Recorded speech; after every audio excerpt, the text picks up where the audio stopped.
டாஸ்மாக்ல ஏன் பில் இல்லை ஒவ்வொரு பாட்டிலுக்கும் ஏன் கொடுக்கறது இல்லை?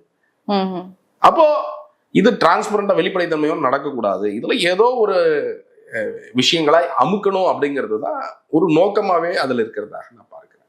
அப்போ இதை வந்து நாங்கள் கொண்டு வர போகிறோம், அப்படி செய்ய போகிறோம், இப்படி செய்ய போகிறோம், நிறைய வாட்டி அறிக்கை மட்டும் கொடுத்துருக்குறாங்க. ஆனால் எந்த விதமான வேலை இது இப்படி பண்றதோடைய விளைவு தான் இன்னைக்கு வந்து இடி ஐ திங்க் கண்டுபிடிச்சோம். இது ரெண்டு வகையில பிரச்சனைங்க. ஒன்று வந்து கவர்மெண்ட்டுக்கு ஏற்படக்கூடிய வருவாய் இழப்பு அப்படிங்கிறது ஒன்று.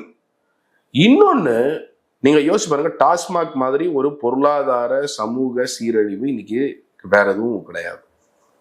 நீங்க வந்து இன்னைக்கு குடிசை மாற்று வாரிய பகுதியிலோ மற்ற இடங்கள்லயோ போனீங்கன்னா பெண்கள் வந்து நிறைய பேர் வீட்டுல கணவர் கிடையாது, இல்ல அவங்க முழுவதுமா குடிச்சிட்டு பெண்கள் தான் வேலைக்கும் போகணும், குழந்தைகளையும் பார்த்துக்கணும், படிக்க வைக்கிறதுக்கான வேலைகளும் பண்ணணும், எல்லா வீட்டு வேலைகளும் பண்ணணும், எல்லாமே அவங்க ஒருவரே தான். அவ்வளவு சுமை. அப்போ இன்னைக்கு வந்து அவங்களுடைய வாழ்க்கையே ஒரு நரகத்துல தள்ளக்கூடிய ஒரு வேலையை தான் வந்து இந்த டாஸ்மாக் வந்து செய்யுது. 3500 கோடி ரூபாய் இருந்தது இதோடைய வருமானம் 2003.